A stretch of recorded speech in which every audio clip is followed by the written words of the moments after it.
In this video, I'm going to show you how to make a Mercury bubble effect in CapCut step by step. Even if you're a complete beginner, this is a really cool editing style that gives your subject a liquid, distorted, bubble-like look, and it works great for reels, edits, cinematic clips, and eye-catching social media videos. By the end of this tutorial, you'll know how to duplicate your clip, isolate your subject, apply the Mercury style distortion, and add motion keyframes so the effect feels smooth and dynamic. If this video helps you out, make sure to hit the like button and subscribe for more easy CapCut tutorials. Let's get into it.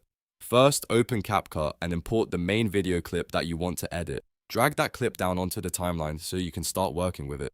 The first thing we need to do is duplicate the clip because we're going to isolate the subject on the top layer while keeping the original clip underneath as the background. To do that, click the clip, copy it, then paste it and drag the copied version directly on top of the original track so both clips line up perfectly.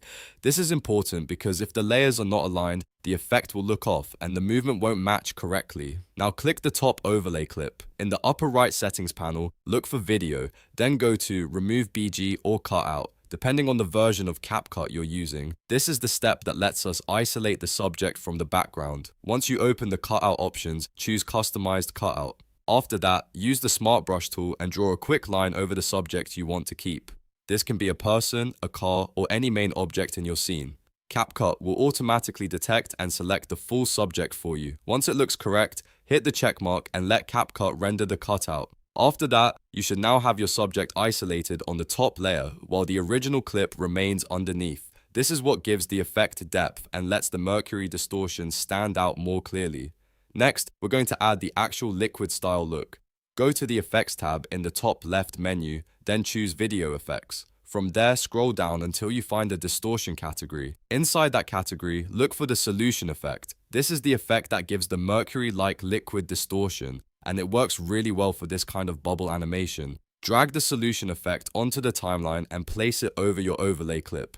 Make sure the effect lasts for the full section where you want the distortion to appear, so stretch it out to match the length of the clip. Now, it's time to fine-tune the look. Select the effect layer on your timeline, then check the right side panel for the available controls. Depending on your version of CapCut, you may have sliders for intensity, speed, smoothness, or distortion strength. The goal here is to make the bubble effect look noticeable, but not so strong that it completely hides the subject. If the effect looks too harsh, reduce the intensity a little.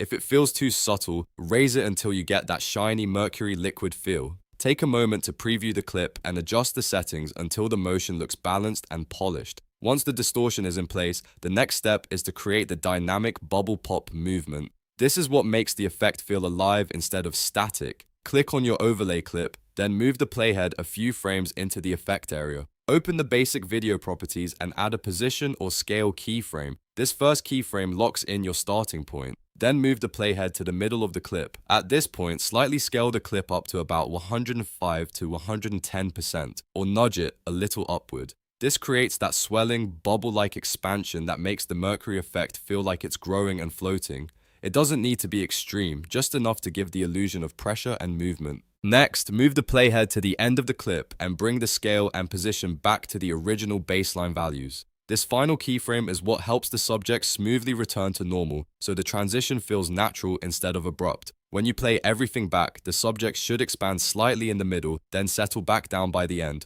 all while the Mercury distortion adds that glossy liquid look on top. If it feels too fast or too slow, you can always move the keyframes around until the timing feels right. A good tip is to preview the clip a few times at full speed and watch how the effect interacts with the subject. If the cutout edges look rough, go back and refine the subject selection. If the distortion feels too strong, lower the effect settings a bit. Small adjustments make a big difference when you want the edit to look clean and professional. You can also experiment with different clips because this effect can look amazing on portraits, movement shots, dance clips, or product edits, and that's it. You've now created a Mercury bubble effect in CapCut using duplication, cutout, distortion, and keyframes. This style is perfect if you want your edits to stand out and feel more cinematic or experimental. If this tutorial helped you, please hit the like button, subscribe to the channel, and turn on notifications so you don't miss more CapCut editing tips. Thanks for watching, and I'll see you in the next one.